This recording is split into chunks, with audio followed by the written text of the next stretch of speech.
Hello everyone, welcome back. In today's video, we've got a couple of things to discuss, including a couple of signings, another retirement that has happened over the past couple of days, and some trade rumors involving the Winnipeg Jets, the Ottawa Senators, and the Carolina Hurricanes. And we'll go to all of that coming up right now.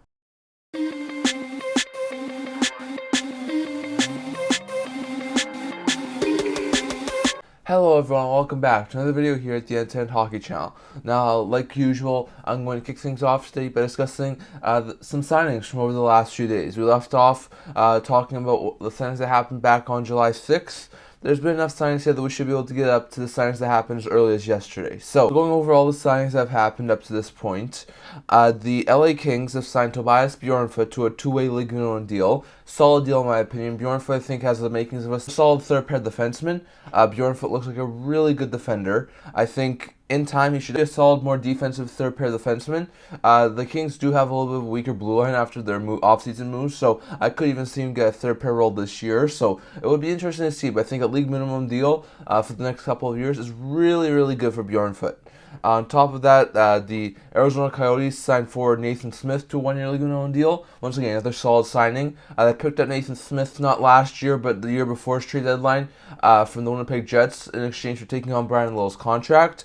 Smith looks like he could easily be a good third or fourth line center at the NHL level, so not sure if he'll be able to make the NHL roster this year. I think it's quite possible we could see Smith continue to develop at the AHL level, but I think in time he should definitely be a third pair defenseman. So another good sign for another Coyote RFA. The Penguins signed a couple of UFAs, signing Vinny Hinostroza to a one-year league minimum deal and Andreas Johnsson to a one-year deal with AAV of $800,000. So a little bit of depth there for the Pittsburgh Penguins. Not sure if either of those two will be making the roster right from the gate, but I do think it's quite possible those two could have some NHL chances, especially if there's a couple of injuries for the Penguins. Johnsson has been playing the AHL this past year, but has definitely shown in the past he can be a solid third or fourth line forward. Hinostroza was playing in the NHL this year, did get the move for a little bit, but he has shown in the past he can be a solid third, fourth line player as well. So I would not be surprised if those two were placed on waivers and started the season in the AHL, but they're both really good depth pieces who I think could definitely improve the Penguins' bottom six if they run into injuries. So some really good signs there to sign Johnsson and Hinostroza to one-year deals for the Penguins. The Kraken signed a couple of players. They signed Pierre-Edouard Bellemare on a one-year league minimum deal, so that's a solid deal for him. And then the Kraken were able to come to terms with one of their players who had filed for arbitration. As I talked about, it's quite possible we see a couple of players who filed for arbitration get done beforehand, and this is the case for Seattle Kraken defenseman Will Borgen, who signs a 2-year deal with an AAV of $2.7 million. And that arbitration case does now not need to happen. So for the Kraken, some pretty good signings there. Borgen, over the past year, showed he can be a solid second or third line defenseman.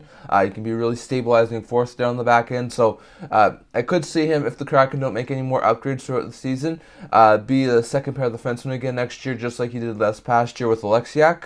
But if they were to make some additions, I think he would be a solid third-pair defenseman. As for Bellemare, he just adds some more depth to that team. We know they lost a guy like Morgan Geekie, who was a solid fourth-line center for that team last year. I could easily see Bellemare be like a solid fourth-line center this year for the Kraken. I think Bellemare could definitely be a good veteran leader on that center group. So that's a really solid sign, in my opinion, to get Bellemare to improve their forward depth, and as well to get Borgen done so that another one of those arbitration cases are closed. So that's really good for those two guys to get signed. The Philadelphia Flyers signed Alexei Kolosov to a 3-year entry-level contract that have an average annual value of $125,000. Kolosov was a third-round pick back in 2021 of the Philadelphia Flyers. He was a really, really good pick back then. He's been playing over in Russia, so hopefully the team can get him from Russia. But he looks like he should be a solid backup, maybe 1B goalie at the NHL level in time. Probably still needs to develop, so I wouldn't expect him to make much noise in the next year or two, but maybe in 2 to 3 years, he could definitely be a solid, maybe challenging for a backup role, and eventually I think it could be a good 1B or backup. So a good entry-level contract signing there for the Flyers. Next, the LA Kings signed forward Akil Thomas to a one-year league minimum deal, just like a couple of those other guys. Thomas, a good young prospect, who has a future as an NHL player, but is right now being held back by the deepness of the LA Kings on their forward group. They have a really deep forward group, so once again, I expect Akil Thomas to continue to develop in the AHL for now. But I think in time he could be a solid third-line center for either the Kings or another team. So that's a solid deal, in my opinion, for the LA Kings to get a solid player like Thomas locked up on a one-year league minimum deal, and I think he could be a call-up option if they run into injuries. So a good signing there. The Seattle Kraken have signed Cole Lind to a one-year league minimum deal. Lind had a fantastic year in the AHL, had a really strong playoffs for the AHL affiliates of the Seattle Kraken. The Kraken have a really deep forward group, so I think it would be pretty hard for Lind to try and make the opening night roster. But it would not surprise me at all if Lind was starting the minors, and if there was injuries, he was one of their first call-ups. So I think that's a really good deal for the Kraken to get Lind on a one-year league minimum deal. The Detroit Red Wings have signed goalie Jonathan Lethman to a one-year deal with AAV of $788,000. Lethman, he looks like a decent AHL level goalie. Probably won't be an initial level goalie. I think could see him be a backup if there's enough injuries. But he's a really good goaltender who I think should be the third or fourth stringer for the Wings this next year. So that's a really good deal for the Wings to sign Lethman. Some more signings.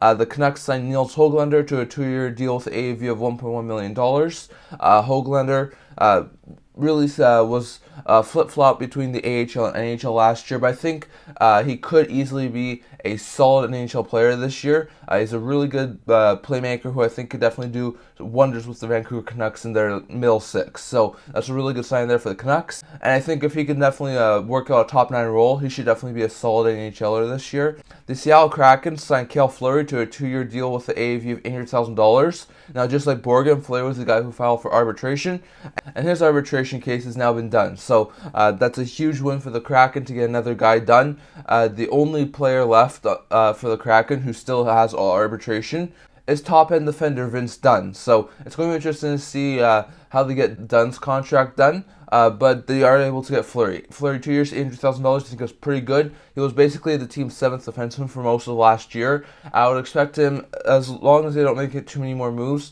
to probably be the team's 7th defenseman, maybe even 6th defenseman next year. So that's a solid deal in my opinion for Fleury, and hopefully if he can get some more playing time, especially if there are injuries, he can get a bigger role with the Kraken. The Philadelphia Flyers have signed 2 players yesterday. They signed Noah Cates to a 2-year deal with AAV of $2.625 million, and they signed defenseman Cam York to a 2-year deal with AAV of $1.6 million. Now, I'm pretty sure both of these guys had arbitration dates. I know Cates did, I think York did as well. For those two, I think it's a really good deal. I thought Cates would have gone maybe a little bit smaller on his AAV, but still, I think a 2.625 for a solid middle six forward who's really good at defending, I think that's a really good deal for Cates. It locks him up for the next couple of years, and I think it will definitely help them. York, I think, had a breakout season last year. He did really, really well, so I think getting him at 1.6 for the next 2 years to continue to work into that top 4 is really good, and I think that's a really solid signing there for the Flyers. So York gets to Philadelphia, as does Cates. Philip Zadina, who we said has contract terminated on Saturday with the Red Wings, was going to go to look at a few options, has indeed signed now. He signs with the San Jose Sharks on a 1-year deal with an AAV of $1.1 million. So that's not a bad contract. He's able to get over $1 million on an AAV. So that's a pretty decent deal for Zadina. And with the Sharks, with maybe a bigger role than he had with the Detroit Red Wings, a more consistent, maybe top 6, top 9 role, I think he could definitely be a player who could thrive in that type of a role. So that's a really good deal in my opinion for Zadina. And after not having the best of times in Detroit, hopefully he can revive his career in San Jose. And then the Boston Bruins have signed another player who filed for arbitration, in Ian Mitchell, signing him to a 1-year league minimum deal. So decent signing there. Mitchell, I think, could definitely be a solid third pair defenseman. I think he could definitely be easily a really good defenseman for the Bruins. They still have a crowded blue line, so I wouldn't be too shocked if he went to the AHL. But also wouldn't surprise me if they moved a couple of bodies out that he was a consistent third pair defenseman. So another arbitration case done there, and another sign there for the Boston Bruins. So some really good signings there for all these teams. And I think all of those signings were really great. We had some really good ones from the Philadelphia Flyers, from the Seattle Kraken, from the Pittsburgh Penguins, so definitely LA Kings as well. So definitely some really good signings there, and I can't wait to see which RFAs get signed next. as well as which UFAs get signed next, because there's still some pretty big names in Tarasenko and Dumba, as well as some other big names out there on the free agent market as well. So going to be interesting to see, but those are the recent signings that have happened over the last few days. One quick piece of news before we get to the trade rumors, and that is that Darren Helm has retired from the NHL. Now, just like Hornqvist and Stone, he was a UFA, wasn't going to be brought back by the Avalanche after this year and decided to call it quits. So definitely, Helm's dealt with a couple of injuries over the past couple of years. I think that's definitely played a big role in why he's retired at this point in time. He helped the Avalanche win the Stanley Cup a couple of years ago, so he was a Stanley Cup champion. So definitely good to see him go out on a high note. He's played majority of his career with Detroit. Up until 2 years ago, he played his entire career with Detroit. He was let go by Detroit. He signed in Colorado, helped them win the Stanley Cup, then signed again in Colorado this past year, did really well. Wasn't able to help the Avalanche get past round 1 this year, and has now decided to call it quits. So Helms had a really productive NHL career, putting up 119 goals and 266 points in 823 games. So Helm was a really good player. Earlier in his career, he was a solid middle six forward. The last couple of years, he's been a solid bottom six forward. Really a key depth guy, especially for the Avalanche during the Cup run. But definitely, with the Avalanche and the Red Wings, he did fantastic. So I wish all the best to Helm and what he's doing next with his career and stuff. I wonder if he goes into the management roles, or I wonder if he does something else. But Helm definitely had a very productive career. And after helping the Avalanche win the Stanley Cup, I think it's really good to see him retire on that sort of a high note. So really sad to see Helm retire, but he definitely did have a really good career. So good for him to have such a productive career and bow out as a recent Stanley Cup champion. So good there for Helm, but hopefully him, just like Hornqvist and Stone, can do good in retirement. So decent retirement there for Helm, who was a really good bottom six forward, and another guy who's been taken off the UFA market via retirement. So that's all the retirement talk we're going to get to today. And next we'll go over to the trade rumor part of the video. So there's definitely been some pretty big trade rumors. I'm going to talk about multiple things here with the Winnipeg Jets. There have been a lot of reports recently surrounding the Winnipeg Jets. We'll get started here with the Winnipeg Jets, as I said. So there's definitely been a couple of trade rumors and free agent signings flying around Winnipeg. So recently it's been discussed that the Jets could look at a guy like Tomas Tatar in free agency to try and improve that middle six. I've seen a couple of reports say that. Tatar is one of probably the top free agents left on the board. Him and Tarasenko are probably the most established NHL level forwards out there. So I would definitely think that for teams who miss out on Tarasenko, whether it be like a Nashville or San Jose or Carolina or Ottawa, Tatar could easily be a solid backup option if they miss out on Tarasenko. So going to be interesting to see where Tatar ends up. But I do think Winnipeg could be a solid option. Winnipeg has a pretty good top 9, but I think they could improve a little bit more. And I think there's definitely some room for improvement in that top 9. So maybe on like a cheap 1 to 2 year deal to boost his value, Tatar goes to Winnipeg. I think that's a possibility, and I don't think it would be too surprising if that happens. So keep your eye on Tatar. I wouldn't expect too much to happen until Tarasenko signed on Tatar, because I think Tatar would probably be a couple of teams' backup options if they aren't able to get Tarasenko. But after Tarasenko signs, definitely look for some teams to maybe turn on Tatar, and maybe look for the Winnipeg Jets to be included in that mix. Next, right after the Alex DeBrincat trade that happened on Sunday, there was a tweet there from Kevin Weeks that said that everyone should be turning their attention now to Connor Hellebuyck, maybe inferring that the trade talks on Hellebuyck could be heating up. Definitely, I think there was a lot more really good discussions around Hellebuyck when there were a lot of teams looking for starting goaltenders. But as we know, Talbot's in LA, Korpisalo's in Ottawa. We know that Jerry's in Pittsburgh. Those are 3 of the teams who are looking for starting goaltenders who now have decent NHL starters for their teams this year. So you can really count out those 3 teams. The teams that I definitely think that would have the most interest at this point in time would be teams like the Buffalo Sabres, the New Jersey Devils, and maybe to some extent the Edmonton Oilers. We know that the Sabres are okay with their tandem of Levi and Luukkonen, but they wouldn't be opposed to getting a veteran starter who could work with Levi over the next couple of years. I think Hellebuyck and the Levi tandem could definitely do the Sabres wonders this year. We know that the Devils would be okay with running with the tandem of Vanecek and Schmid, which is a pretty good young tandem, but I don't think they would be too opposed to maybe running with a Hellebuyck-Schmid tandem, which I think would be a much better improvement. And I know that the Edmonton Oilers have a really good goalie and young goalie Stuart Skinner, but Jack Campbell didn't really do overly well last year. So if they can move out Campbell and bring in Hellebuyck, I think that would be a major upgrade for the next season. So those are three of the teams I'd be looking at. There's still some talks around the goaltender, Connor Hellebuyck. I would not expect there to be an extension, just given the fact that no teams really want to acquire Hellebuyck and sign to like a long-term $9.5 million AAV deal, which is what he's been rumored to be asking for. So I would expect Hellebuyck to most likely be like a rental trade option if the Jets do still intend to move him before the season starts. But Hellebuyck, I think at the moment, the most two likely teams will be Buffalo or Jersey. I think both those two young teams could definitely use the veteran goalie to work with their younger goalies, even though they have pretty solid tandems as it sits right now. And I think a guy like Hellebuyck or even a guy like Gibson will be a solid option for those two teams. So if there is a Hellebuyck trade, like Kevin Weeks hinted at, there could be trade discussions still happening around Hellebuyck, and he's a name we could turn to in the not-too-distant future. I think there's definitely a solid chance that Hellebuyck could go to a team like either Jersey or Buffalo. So going to be interesting to see, but it sounds like Hellebuyck could be a name that watch out for on the trade market. And lastly here with the Winnipeg Jets, there's definitely some talk around the NHL that they could be looking to move a defenseman. Now, like I said, they're not looking to be an overly bad team. They're not looking to go through a rebuild right now, so they probably wouldn't be wanting to move too much off their blue line. So I would expect them to probably continue to keep Morrissey and Pionk, given the fact they're their two best defensemen.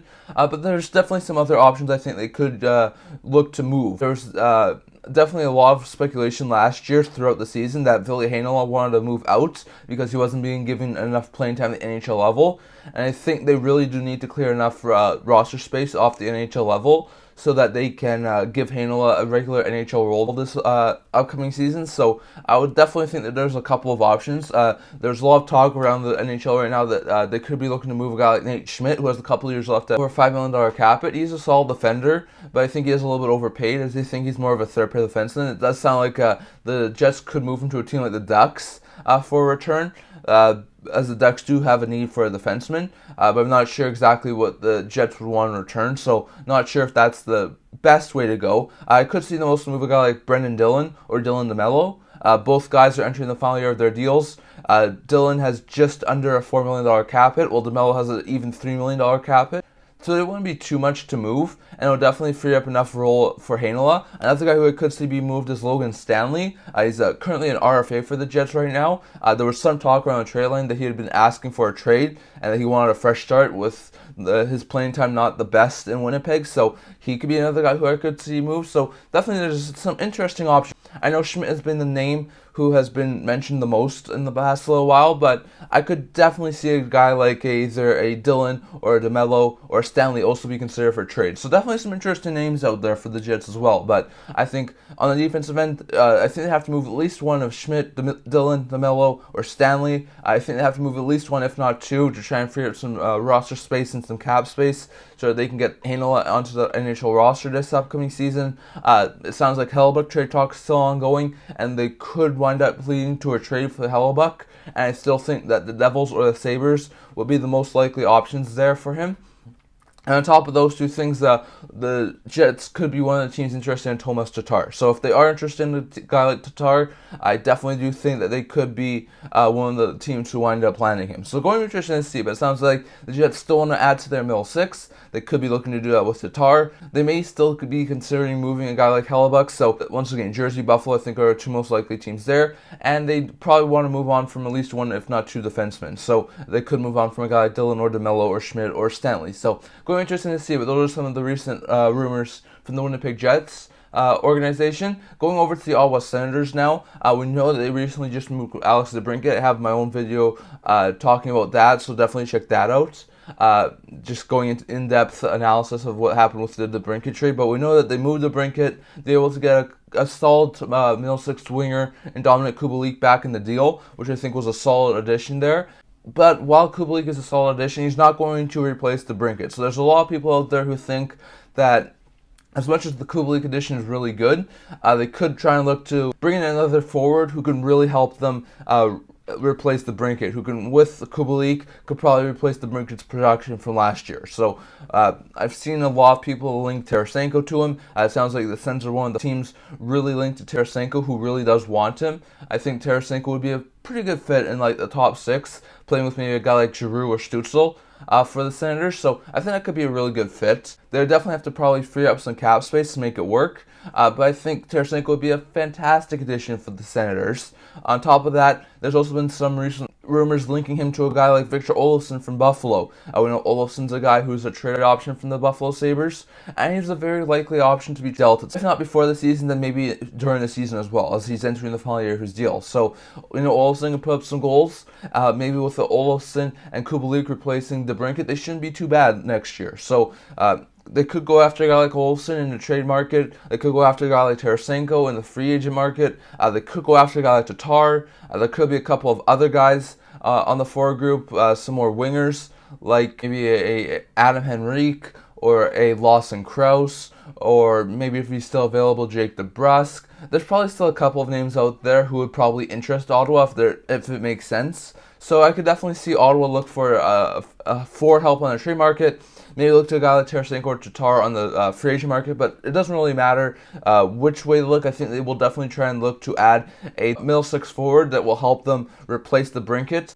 So I don't think it'll only be Kubalik who will be replacing DeBrincat. I think the addition of Kubalik is a solid addition nonetheless. But I think they'll look for one more middle 6 forward who can either help in the second or third line and help really replace the DeBrincat signing. So with the cap space they got from not signing DeBrincat, I think they could definitely look to either sign a Tarasenko, who I think they still have a lot of interest in. If they don't get him, maybe sign a Tatar, or if they're looking for a trade market, maybe look at a guy like Olofsson or someone else on the trade market as well. So going to be interesting to see, but don't be surprised if Ottawa is in the market for trying to add another middle 6 forward to help replace the loss of DeBrincat. And lastly, here was the Carolina Hurricanes. On a recent appearance on the NHL Network, Elliot Friedman was talking about some players who could be extended and what sort of a deal they could get. And he was also talking about Carolina Hurricanes forward Sebastian Aho. Now, Aho was an extension that a lot of people thought would get done really early in the offseason at some point, as the Carolina Hurricanes really do want to keep him long term. Elliot Friedman did say that Aho will probably get extended at some point this summer, maybe a little bit later on though. Maybe somewhere around like an 8-year, maybe $9.5 million AAV. So that's a pretty good deal if that ends up happening for Aho. He's a solid top-line center, and I think he definitely could be worth that sort of money. But on top of those two things, he says that the Carolina Hurricanes are sort of in a holding pattern right now, given the fact they're in on so much right now. There's a possible Tony DeAngelo trade that a lot of people think will happen in the next couple of days. That will send Tony DeAngelo back to Carolina from Philadelphia. So that could be a solid upgrade on their defensive end. There's a lot of talk that they're one of the teams who are heavily interested in Tarasenko, just like the Ottawa Senators. So there's a lot of talk that they want to really acquire Tarasenko to help the middle 6. There's also a lot of talk that they're one of the 2 finalists, along with Pittsburgh, for Erik Karlsson. So they're looking for another major upgrade on the defensive end. They could be trying to get a guy like Erik Karlsson. So that's another piece of business that they're trying to do right now. There's also a lot of talk that with all these guys that they could possibly be bringing in, they need to clear out some cap space. So there's a lot of talk that a guy like Brett Pesce could be moved at some point this summer, and that maybe in the next couple of weeks Pesce could be moved. He has a 15-team trade list, and he's entering the final year of his deal. So there's a lot of talk that if they're going to try and bring in Tarasenko and bring in DeAngelo and maybe even bring in Karlsson, that they're going to need to move out Pesce, so they're going to try and trade Pesce. So that's another thing that they're looking at right now. So they've got a lot of things on the books right now, trying to maneuver around the salary cap and add some of these guys and subtract a guy like Pesce. So they have a lot of business that they're in on right now. So it sounds like Aho extension sort of been put on the back burner right now with the Tarasenko and DeAngelo and Karlsson and Pesce speculations all going on right now. So it sounds like they will try and get Aho done at some point later in the offseason after it's cooled down a little bit. But Carolina's definitely been looking like they're trying to improve this team a ton. They're looking to get more offensive. They're looking to get back Tony DeAngelo. They're looking to get some help up front with Tarasenko. They could be looking at a guy like Karlsson. They could be trying to move a guy like Brett Pesce. So it's going to be interesting to see. But the Carolina Hurricanes have a ton of business right now, and it seems that that could be what's holding up Aho extension. And it seems like once they get some of this business sorted out, and it's a little bit more quieter in a couple of weeks, once the Karlsson stuff's done, they maybe acquire DeAngelo. They maybe move Pesce. Maybe sign Tarasenko. Tarasenko. Maybe then we'll see a Aho extension before the season starts. But it does sound like an Aho extension, according to Elliot Friedman, will happen at some point. It just seems like with the vast amount of things Carolina is in on right now, that they won't be doing anything at this point in time. So definitely going to be interesting to see. That's all I'm going to talk about here today, but I'd love to hear your thoughts down in the comments. For the Jets, do you think Tatar would be a possible option there for the Winnipeg Jets? Do you think he could fit really well? Do you think that Connor Hellebuyck does get moved before the season starts? And if so, where do you think he goes? I think Buffalo or Jersey. Is there another team you think that could try and go out and acquire Hellebuyck? On top of those two things for the Jets, do you see him moving a defenseman? I think that they could definitely move a guy like Dylan or DeMello or Schmidt or Stanley. Do you think that one of those guys get moves? And if so, where do you think they get moved to? As for the Ottawa Senators, there's definitely a lot of options there for the Senators. They need to get another forward to really help out around that top 9. Do they look at a guy like Tomas Tatar? Do they try and get Tarasenko? Do they look at a guy like Victor Olofsson? I think there's definitely some options there for the Senators, so definitely love to hear what you think down in the comments. If the Sens were to go out and acquire a top 9 forward, what sort of forward do you think they'll go after? Will they go after trade? Will they go after free agency? And who do you think they will target? Definitely let me know down in the comments. And on top of those two things, with the Carolina Hurricanes, does Aho get an extension before the season starts? What do you think the contract would look like if he does get an extension before the season? And what sort of moves do you think Carolina will do before the season starts? Do they acquire D'Angelo? Do they acquire Karlsson? Do they sign Tarasenko? Do they move Pesci? Definitely love to hear your thoughts down in the comments. But that's what I'm going to talk about for today. Remember to like this video, and if you really liked it, remember to subscribe. We're close to 100 subscribers, so definitely don't forget to subscribe. I also do a blog talking about news, rumors, analysis, stuff like that, so definitely check that out. I'll leave a link to that in the description below, and I can't wait to see you guys all for the next video. See you guys soon.